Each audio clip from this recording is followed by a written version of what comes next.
মুসলিম হইতে গেলে, অর্থাৎ তাদের বাসায় শিয়া হইতে গেলে, শিয়া মুসলিম হইতে গেলে হতে হবে, বলতে হবে আশহাদু আল্লা ইলাহা ইল্লাল্লাহ ও আশহাদু আন্না মুহাম্মদ রাসূলুল্লাহ ও আশহাদু আন্না আলী হুজ্জাতুল্লাহ। আলী হলো আসল হুজ্জত আল্লাহর। তো আমাদের প্রিয় নবী সাল্লাল্লাহু আলাইহি সাল্লাম কি বলছেন? আনা ওয়া আলিয়ান হুজ্জাতু আলাই উম্মতি ইয়াউমাল কিয়ামাত। আল্লাহর নবী বলছেন কিয়ামতের দিন আমি এবং আলী আমার অনুসারীদের জন্য হুজ্জত এবং পথ প্রদর্শক। আর এর দলিল হচ্ছে তারিখে বাগদাদ খণ্ড 2 পৃষ্ঠা 88।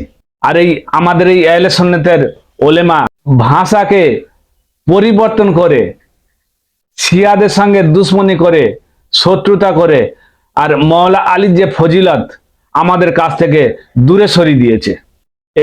এরা তো দেখাই শিয়া দুশ্মনী। এদের আরেকটি রূপ আছে, সেইটা হচ্ছে এজিদি। এজিদিকে এরা এত ভালোবাসে, আল্লাহর নবীর সঙ্গে কোনো সম্পর্ক নেই এদের। আল্লাহ রসুলের নাম নিয়ে এরা সম্মান ইজ্জত এরা সঞ্চয় করে আর গোলামি করে এজিদের। আর আল্লাহ নবী আলীকে অলিউল্লাহ বলেছেন সমস্ত কাফেরকে যে এক আল্লাহর ইবাদত করো আর আমি হচ্ছি তার রসুল। তো তখন কাফেররা বলেছিল যে মোহাম্মদ তুমি সত্যবাদী, তুমি সাক্ষী দিচ্ছ একটাই আল্লাহ, তার ইবাদত করব, তুমি যে রসুল এর সাক্ষী কে দেবে?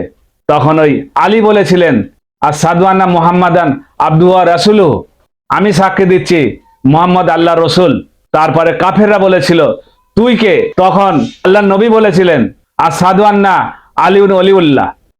আর আমাদের আহলে সুন্নাতের মাওলানারা এত বিভ্রান্তি ছড়ায়, আমাদের এই আহলে সুন্নাতের মাওলানা ইনারা দিন প্রচার করে না, এরা হচ্ছে বিভাজনকারী, মুসলমানদের ঘরে বিভিন্ন ভাগে ভাগ করে রেখেছে।